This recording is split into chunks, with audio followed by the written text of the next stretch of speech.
Sudah muncul share screen-nya?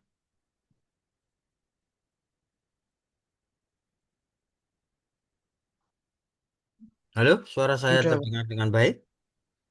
Iya, Pak. Sudah muncul, Pak. Oke, Iya, saya Pak. lanjutkan ya. Eh, Tadi sebelum terputus, itu kita ngomong soal Kitaro ya, sekolah yang memadukan antara filsafat Barat dan juga filsafat Timur. Nah,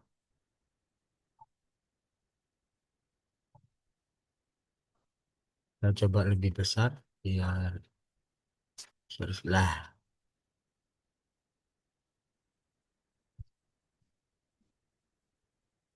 Nah, ini konsep terpentingnya yakni Baso, kemudian Zetaimu atau ketiadaan absolut, dan aksi intuitif. Seperti itu sebenarnya konsep-konsep dalam pemikiran itu tidak jauh berbeda ya dimanapun baik di barat dan juga di timur. Yang membedakan adalah kebahasaan dan budayanya. Ya, ini di barat itu juga kita konsep tentang tempat atau medan itu ada di Pirborju yang ngomong soal arena atau field gitu ya. Kemudian ketiadaan absolut itu kita juga ketemu di wilayah pemikirannya Sartre gitu ya. Nah, sebenarnya semuanya hampir sama tetapi bahasa dan budayanya yang berbeda. Nah, kemudian konsepnya Kitaro ini ya, pengalaman Zen ini dibangun melalui sistem metafisika ya. Sehingga antara metafisika dan juga Zen ini dijadikan satu, melebur di dalam konsepnya dan diterapkan sebagai ajaran di sekolahnya ini Kyoto School. Nah, kemudian yang terakhir, yang tokoh yang besar yang ada di Jepang, ini Dede Suzuki, ya, di mana penyebaran Zen ini ke dunia barat, ini yang membawa adalah Dede Suzuki ini. Di mana Suzuki ini mengenalkan melalui tulisan dan juga kuliah ya, tulisan-tulisan yang dia tulis itu tidak hanya di Jepang tetapi masuk ke jurnal-jurnal yang ada di Barat. Nah, fokusnya ini adalah pencerahan yang spontan, di mana pencerahan itu bisa didapatkan dengan cepat gitu ya, tanpa proses yang panjang seperti di Zen. Ya, nah, tetapi dia bisa menemukan konsep Satori ini. Jadi ini yang akhirnya diadaptasi di wilayah-wilayah psikologi. Kan ketika di wilayah psikologi orang ke psikiater itu akan mendapatkan pencerahan spontan, di mana orang-orang galau itu diminta bercerita atau menyatakan permasalahan-permasalahan psikisnya. Nah, setelah disampaikan itu akhirnya yang disebut Satori, ya, atau pencerahan spontan.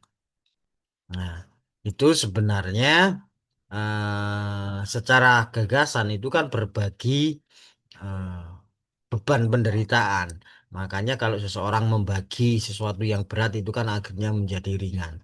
Sama halnya mengangkat meja sendiri itu terasa berat, tapi kalau diangkat berdua atau bertiga kan menjadi lebih ringan. Jadi konsep Satori itu seperti itu. Nah, ini karena Suzuki ini kerap kali mengirimkan konsep-konsep gagasannya ke Barat, akhirnya terjadilah komunikasi antara filsafat Barat dengan filsafat Timur. Yang seperti yang saya sebutkan tadi, akhirnya merambah ke wilayah psikologi. Ini tokoh yang di Jepang. Nah, selanjutnya kita masuk ke wilayah dataran pasir ya, di Persia dan juga di Islam pada umumnya. Ini kalau tokoh yang begitu kuat ini adalah Al-Farabi. Ini juga salah satu tokoh yang mempengaruhi teori saya ketika membangun strukturalisme profetik. Ya, ini Al-Farabi ini terkenal dengan konsep Al-Madinah Al-Fadilah, di mana konsep ini untuk wilayah atau kenegaraan, ya, untuk membangun negara, untuk menjadi pemimpin-pemimpin yang baik, itu harus menjadi pemimpin yang seperti apa. Nah, ini yang diajarkan oleh konsep dari Al-Farabi. ya, sehingga teorinya itu akhirnya mempengaruhi skolastik yang ada di Eropa karena pemikirannya ini pemikiran yang besar, ya, karena Eropa dengan dataran di eh, Persia ini kan dekat ya, jadi dekatnya ini mungkin sini seperti mungkin Singapura ya, mungkin seperti itu ya dekatnya ya, jadi tidak dekat tetapi juga tidak jauh. Jadi tetangga dekat gitu lah ya. Karena sama-sama wilayah padang pasir. Nah, konsep selanjutnya di Persia ini Ibnu Sina. Lah, Ibnu Sina ini terkenal dengan ilmu kedokterannya, ya. Dan juga selain kedokteran karena beliau ini menyambungkan antara ilmu sains dan juga metafisik, ya. Jadi agama, jadi Ibnu Sina tidak hanya berpacu pada situ bahwa pengobatan yang ada di kedokteran itu tidak ada artinya kalau seseorang tidak memiliki kepercayaan ketuhanan yang baik atau disebut sebagai konsep metafisika itu. Nah, sehingga kalau konsep Ibnu Sina ya itu sains itu hanya membantu, tetapi yang terbesar adalah konsep metafisika. Nah, jadi kalau kalau konsepnya Ibnu Sina itu bahwa segala kesakitan atau penyakit itu sebenarnya karena ada dosa di dalam tubuh, ya, atau yang dialami oleh manusia. Nah, itu. Nah, sehingga pada titik itu ketika orang berobat ke Ibnu Sina, ya, maka yang dianjurkan pertama adalah bertaubat. Ya, sebelum diberi obat-obat secara saintifik atau ramuan-ramuan yang sudah dibuat itu. Jadi Ibnu Sina mengarahkan untuk bertobat dulu. Jadi kalau ada orang berobat itu tidak langsung diobati tetapi diminta tobat dulu.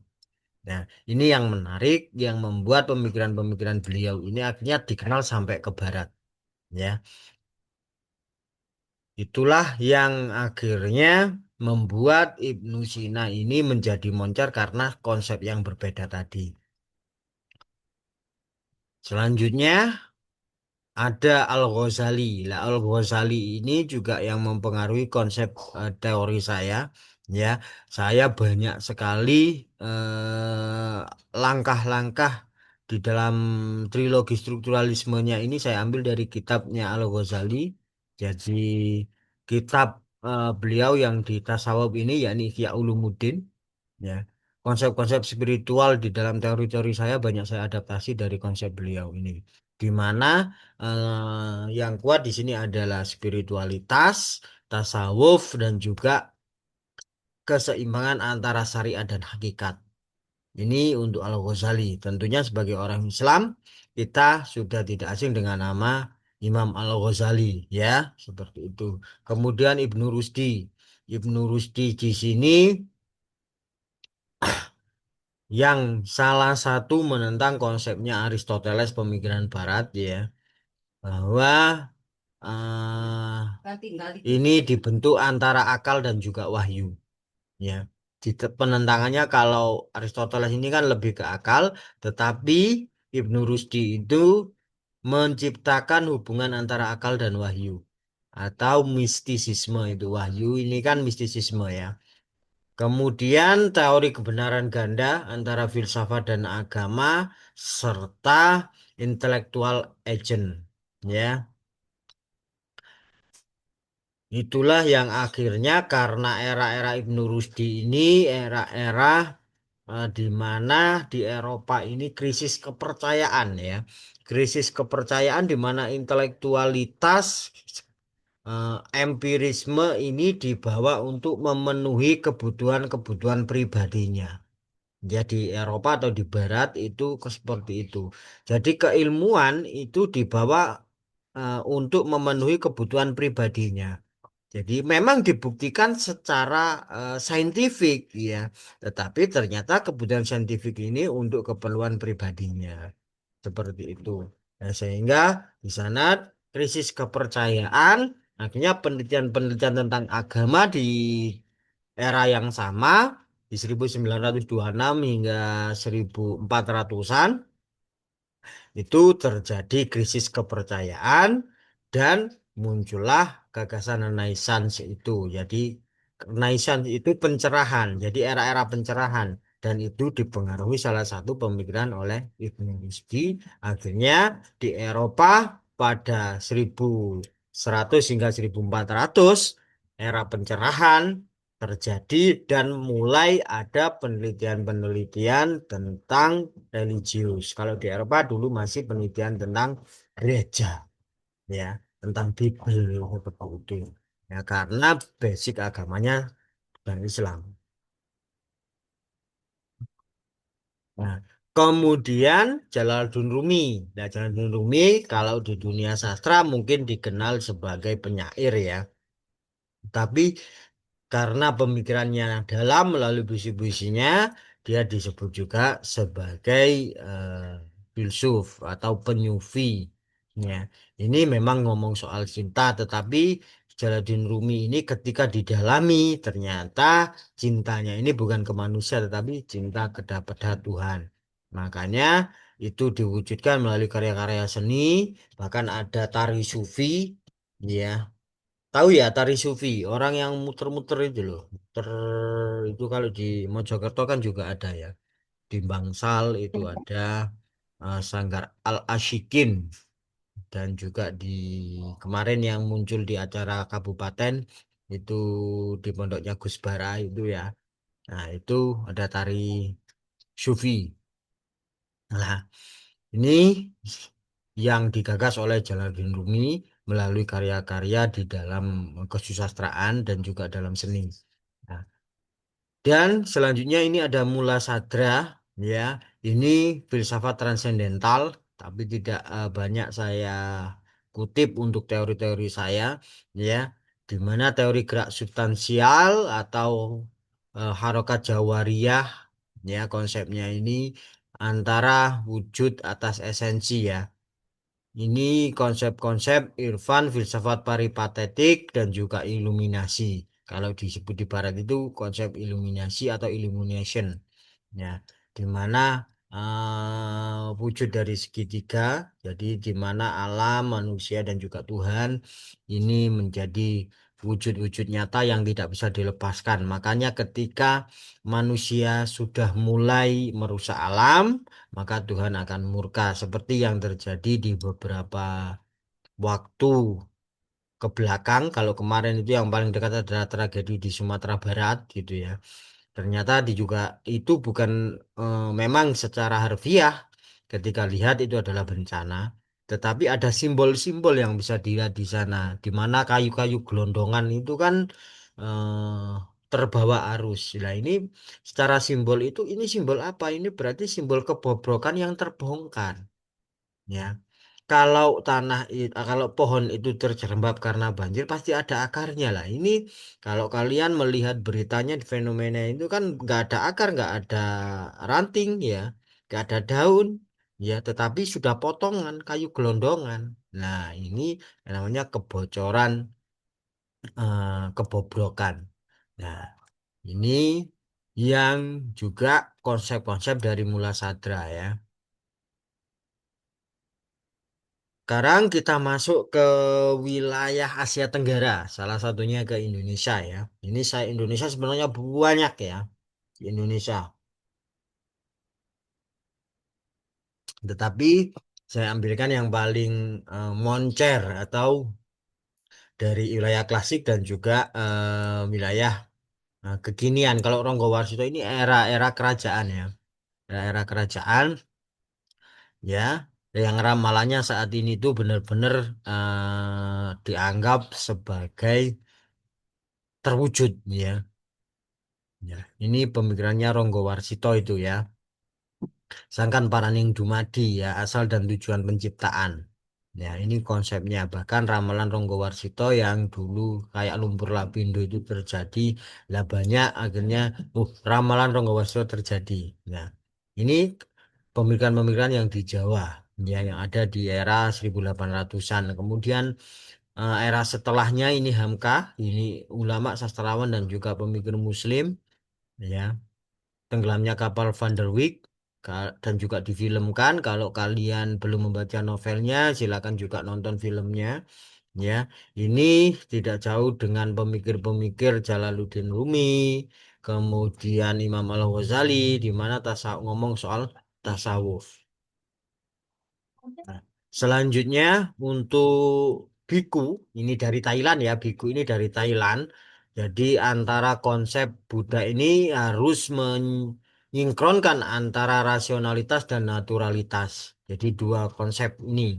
Kemudian kasunyatan seperti yang ada di India atau kekosongan, ya karena apa? Ya karena dekat. Makanya berkali-kali saya ulangi bahwa sebenarnya konsep-konsep pemikiran itu hampir-hampir sama. Yang membedakan adalah budaya dan juga bahasanya. Nah, kemudian Naguib Al-Atas ini Malaysia, ya, ini pendiri Istak, ya, pemikir Islam kontemporer di mana pemikiran-pemikirannya sudah banyak diterbitkan di jurnal-jurnal yang sampai saat ini masih bisa diakses kayak gitu ya. Konsep terbesarnya adalah metafisik di dalam keislaman. Membicara soal Tuhan, manusia, dan juga alam. Seperti itu. Nah, kontribusi filsafat timur sekarang sebagai simpulan, ya sebagai simpulannya, yakni etika pengetahuan itu jelas-jelas berbeda dengan pemikiran-pemikiran di Barat. Di mana kalau di timur karena ada budaya-budaya yang berbeda yang lebih kuat dari budaya Barat itu akhirnya membawa ilmu itu kepada moralitas dan juga religiusitas. Nah, religiusitas di sini tidak hanya soal ngomong Islam ya, tapi religiusitas di sini adalah religiusitas secara general ya. Itu bisa masuk ke agama masing-masing. Itu kemudian membentuk kesadaran dan subjektivitas. Dan yang ketiga itu membentuk holisme. Apa sih holisme itu? Holisme adalah konsep tentang realitas ya yang harus menyejajarkan antara ekologi dengan sistem-sistem yang ada. Jadi sistem yang ada itu kan banyak dibentuk oleh manusia. Lebihnya sistem-sistem itu tidak memperhatikan ekologi. Dampaknya akhirnya terjadi bencana. Karena apa? Karena tidak stabil. Ya, holisme di sini.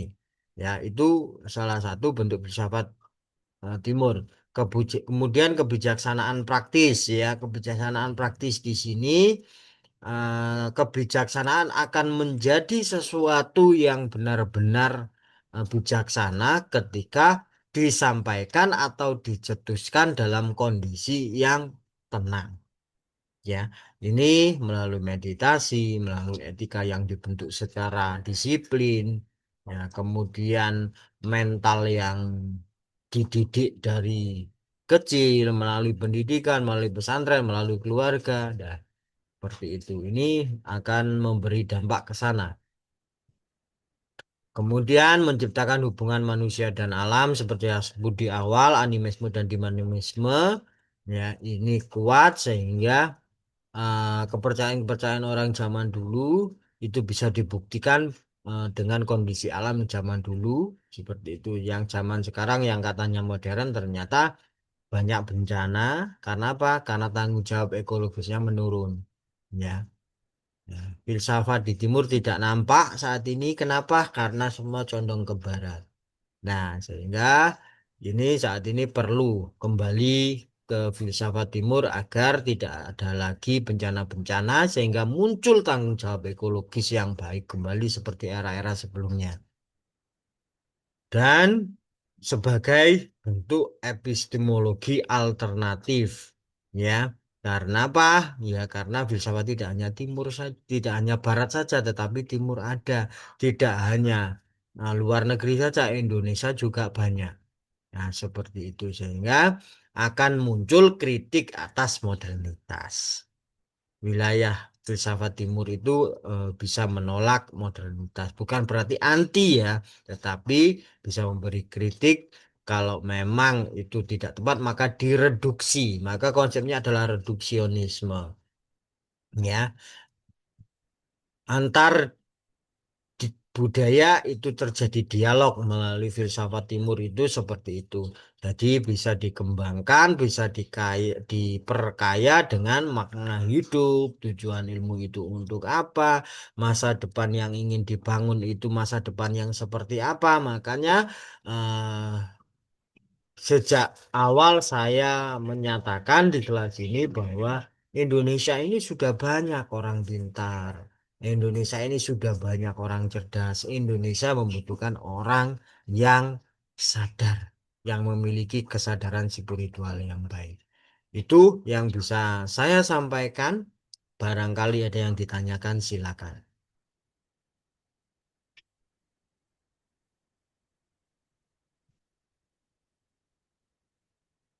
Ada?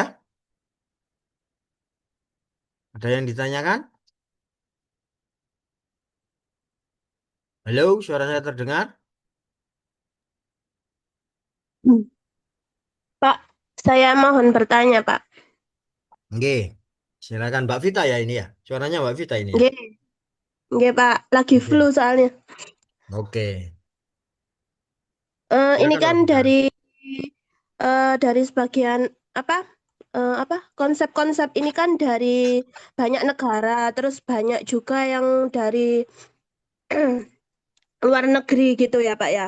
Ya. Konsep mana yang paling paling sering dan paling apa ya, paling digunakan untuk di semua aspek bisa gitu loh, Pak. Konsep paling mana dari siapa gitu yang Hmm. kebanyakan dipakai,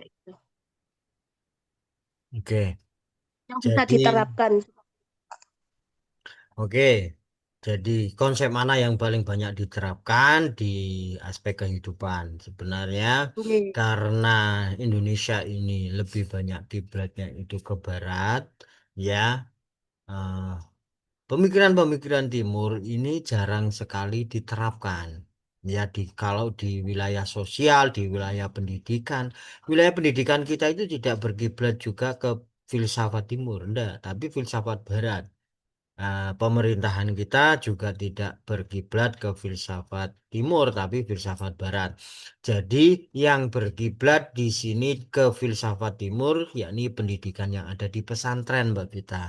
Jadi ilmu tasawuf, konsep-konsep tasawuf itu yang diterapkan sampai saat ini di pesantren. Tapi kalau di wilayah sosial kita yang majemuk itu semua kiblatnya adalah pemikiran barat. Pemerintahan kita, politik kita, ekonomi kita semua kiblatnya ke filsafat barat. Jadi kalau pertanyaannya Mbak Vita, mana sih dari semua gagasan itu yang paling Oke. banyak diterapkan di sosial? Nggak ada. Kecuali Oh, filsafat tasawuf karena itu diterapkan di pesantren. Jadi kita kiblatnya oh, ke filsafat barat. Pendidikan kita juga filsafat barat. Pola kita iya. saat kita belajar di kuliah, di sekolah, ya, itu filsafat Oh, barat kiblatnya. Makanya gagasan timur ini ya perlu kita galakkan kembali, kita terapkan kembali ya untuk itu tadi memperkaya etis, intuitif dan juga holistik sehingga kesadaran spiritual itu terbangun. Ya, ini yang perlu kita bangun bersama-sama, kita melakukan penolakan pemikiran gitu ya, yang ada dengan mengembalikan atau menawarkan gagasan filsafat timur. Seperti itu. iya. Gitu Mbak Vita. Nggih, ya Pak. Terima kasih, Pak. Nggih. Ada lagi yang mau ditanyakan yang lain barangkali silakan. Saya Pak mau tanya Pak. Oh iya, ini Mbak Bebi ya, suaranya Mbak Bebi dah. Ye, jadi saya mau tanya Oke. yang tahu tadi loh Pak Nggih. dari Lauzi ya Pak. Mm-mm. Itu kan ajarannya intinya kan kita berjalan gitu ya. Mm-mm. Ya jalani saja intinya yang saya tangkap begitu. Jadi pertanyaan saya itu bagaimana ajaran Tao ini bisa saya jalani dalam kehidupan sehari-hari tanpa menjadi pasif. Bahkan bisa membangun disiplin di dalam diri saya, seperti itu, Pak. Apakah Hmm, bisa gitu loh, Pak, iya, ajaran eh, tersebut? Terima bisa. kasih. Jadi seperti ini ya.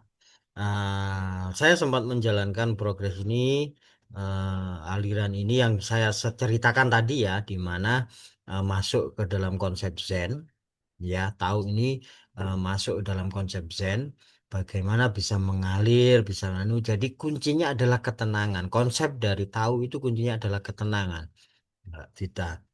Mbak Vita, Mbak Febi. Ya, di mana ketenangan itu, ya, kalau dalam ajaran tahu itu dibangun melalui meditasi, ya. Meditasi itu memang ketika dibawa ke Islam itu tidak ada konsep meditasi, tetapi di dalam Islam ada konsep yang namanya kekosongan kasunyatan tadi itu melalui refleksi. Ya, itu dilakukan Nabi Muhammad setiap akhir tahun ke Gua Hiro. Ya, jadi melakukan refleksi diri, merenungkan apa yang sudah dilakukan selama 1 tahun. Ya, bahkan tidak tahunan, bahkan kadang bulanan. Beliau selalu meminta izin kepada istrinya untuk ke Gua Hiro untuk melakukan introspeksi diri. Nah, itu sama halnya dengan konsep tahu tadi. Jadi memberi ketenangan. Jadi berpikir. Jadi misalnya kalau mau diterapkan ke dalam dirinya Mbak Bebi, jadi sebelum tidur, ya, itu merenungkan diri. Kalau nggak meditasi ya, misalnya meditasi karena butuh arahan ya. Meditasi, baik meditasi duduk, meditasi tidur, meditasi terbalik, itu kan butuh guru, tidak memungkinkan untuk dipelajari sendiri. Ya, ketika dipelajari sendiri memang mungkin bisa karena sekarang era-era digital itu bisa dengan mudah mengakses video-video di YouTube, di TikTok dan lain sebagainya. Tetapi eh, ini akan lebih mantap, akan lebih menenteramkan ketika ada gurunya. Seperti itu. Nah, tetapi saya kan ingin saya coba terapkan Pak saat ini. Bagaimana caranya? Yaitu seperti konsep yang dilakukan Rasulullah, ya, refleksi diri, ya, ke Gua Hiro itu. Lah kalau dibawa ke kehidupan saat ini ala-ala modern, ya ini Mbak Bebi melakukan refleksi diri setiap malam sebelum tidur. Ya. Berapa lama, Pak? Ya, kalau untuk awal-awal bisa 5 menit, nanti sampai akhirnya pada titik 1 jam. Ya, refleksi diri. Jadi, mengingat apa yang sudah dilakukan sejak membuka mata dari pagi sampai hendak menutup mata ketika mau tidur itu. Saya sudah melakukan apa? Nah, apakah ada yang salah dari yang saya lakukan? Nah, kalau misalnya tadi melakukan gini, misalnya saya melakukan yang seperti ini, bagaimana? Nah, itu refleksi terus. Jadi pikirkan, direnungkan, dan temuan untuk itu garis merahnya besok diperbaiki di selanjutnya. Jadi seperti itu. Nah, ketika itu dilakukan secara terus-menerus, maka seperti yang disampaikan tahu tadi akan mengalir, ya. Tidak ada yang namanya keinginan-keinginan, keegoan itu akhirnya akan hilang. Hilangnya bagaimana ya? Karena sampai terus melakukan refleksi diri. Secara tidak sadar itu akan membunuh keegoan. Karena apa? Karena setiap malam sampean merefleksikan diri. Oh, tadi saya gini ya. Oh, waktu setelah kuliah tadi ngomong dengan teman-teman, ngomong dengan kak tingkat, kok saya terlalu dominan ya. Saya yang menguasai medan ya. Kenapa ya? Padahal di dalam kehidupan seharusnya menjadi pendengar itu lebih baik daripada menjadi. Nah, misalnya ini adalah bentuk-bentuk refleksi diri yang bisa menekankan keegoan itu. Begitu Mbak Bebi. Ada Baik, yang Pak. masih Terima kurang kasih. jelas? Sudah? Nah, Sudah, itu Pak. Sudah. diterapkan betul, diterapkan betul. Jadi coba diterapkan. Minimal jangan sampai terputus selama 30 hari. Baik, Pak. Siap. Oke, ada lagi? Kalau tidak ada, saya tunggu linknya karena baru satu loh yang mengirim, baru Mbak Bebi saja yang ngirim tautan blognya. Yang lain belum ada yang ngirim loh. Untuk laporan baca loh ya. Kan saya arahkan setelah UTS ini ke blog. Oke, Pak. Mau kirim sekarang. Oke, saya tunggu ya yang lainnya ya. Ini karena ini hari ini kan sudah lengkap semuanya ini.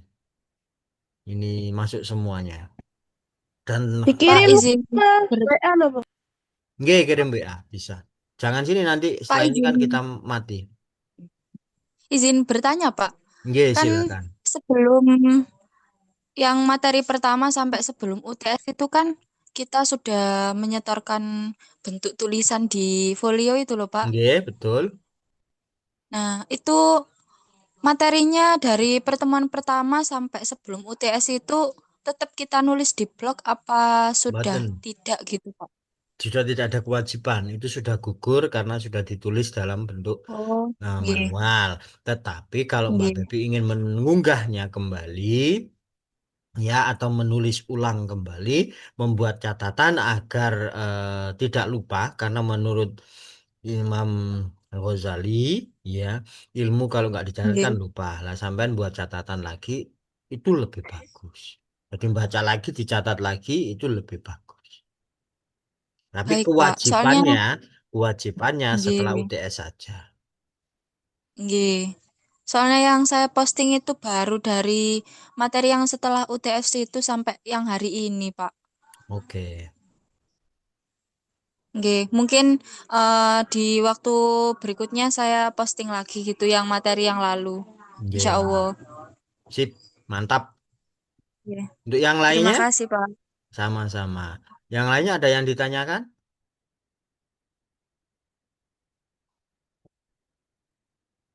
Cukup?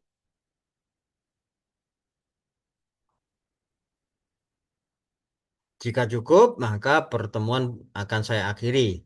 Jika ada yang disampaikan, silakan. Cukup? Ada yang mau disampaikan lagi?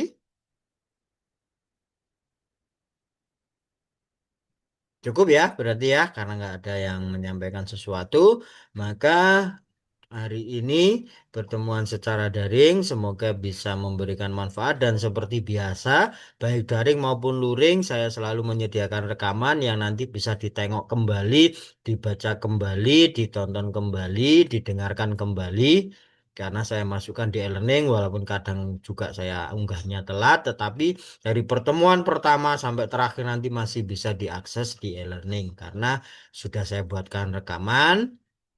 Walaupun rekamannya kadang nggak ada materi, hanya ada itu saja suara saya. Nah itu makanya untuk mengingat, merecall kembali apa yang sudah saya sampaikan di setiap perkuliahan.